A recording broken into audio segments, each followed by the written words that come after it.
The day after, there will be peace agreements, and the economy will bloom. There will be massive, massive aliyah to Israel. If you need to invest, this is the time to invest in Israel. That's what Brigadier General Amir Avivi told a group of impact investors from the U.S. and South America visiting Israel earlier this month in a joint delegation organized by Israel Tech Mission and J Ventures. Executive Director of the Israel Tech Mission, David Nakar, clarified the impact of the groups who've come to Israel. We've brought to date 5 missions. As a direct result of our trip, close to $10 million was invested into Israel. In the conference room overlooking the beaches of Tel Aviv, the delegation listened attentively to Avivi to understand the post-October 7th reality in Israel and seek their next venture in the Jewish state's massive startup sphere. J Ventures, the largest Jewish investment fund in the world, styles itself as a capitalist kibbutz.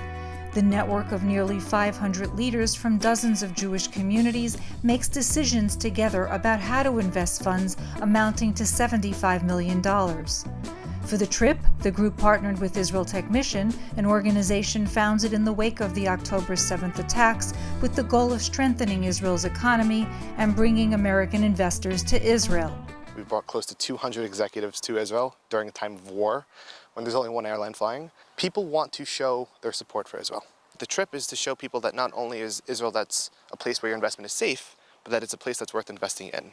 And when you come bring them here and they experience what there is to experience, and you take them down south and you take them immediately after to see the innovation in Tel Aviv, despite the war, it makes them all the more willing to invest.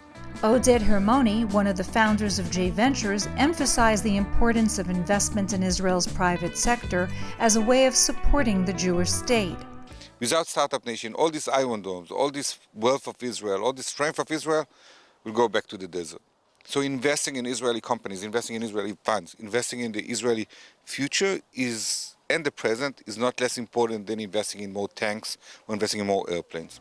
Hermoni was born and raised in Israel, where he served as an officer in the Israeli military and later worked as a journalist at Haaretz. He now is based in Silicon Valley. J Ventures wasn't created for October 7th. It was created because we anticipated that one day diaspora Jews and Israelis, the diaspora Jews will face anti-Semitism, Israel will face isolation.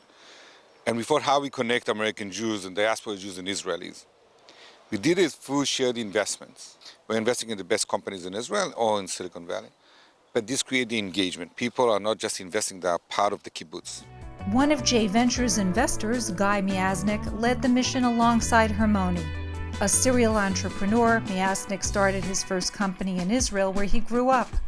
After that company was acquired, he moved to the Bay Area in the U.S., where he started 2 more successful businesses.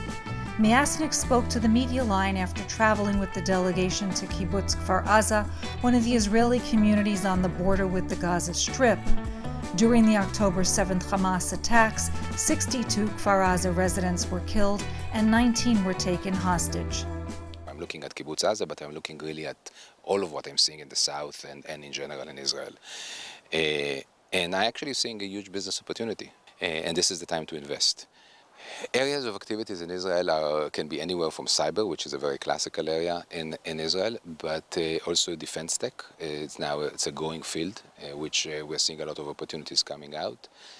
But also other areas like agri-tech, food tech are areas that are actually being developed in Israel in the north. Typically, Israel viewed the U.S. and the American Jewry as you give us money and then sit down and stay there. And it's time to change. It's time to change because if there's anything that we are realizing, this is all part of one big fight, one big war. Among the participants was tech investor Ilana Golan, who was born in the United States and grew up in Israel. Now I'm in Silicon Valley for a couple of decades, but I used to bring Israeli companies into the U.S. market. Golan sees significant needs since the war began. I think it's not just cash. I think a lot of it is cash, but I think people can come with a lot of different backgrounds. People that know education can help in education. People that are great with PTSD. There's going to be a lot of PTSD. There's technology that can help rebuild. So I think we need to all come together and try to, really brainstorm how do we make this better, faster? Asked if she would find herself speaking about October 7th on her popular podcast, It's a really good question. The truth is, I lost my words in October 7, and I paused the podcast for 6 months. I just could not get myself to do it. another participant on the trip was Stephanie Glenn, Executive Vice President at Salesforce. Being here and hearing it directly from Israelis, everyone from my taxi driver on the way from the airport to the tour guide to people in the kibbutz, like hearing it firsthand, and that's really why I decided to come.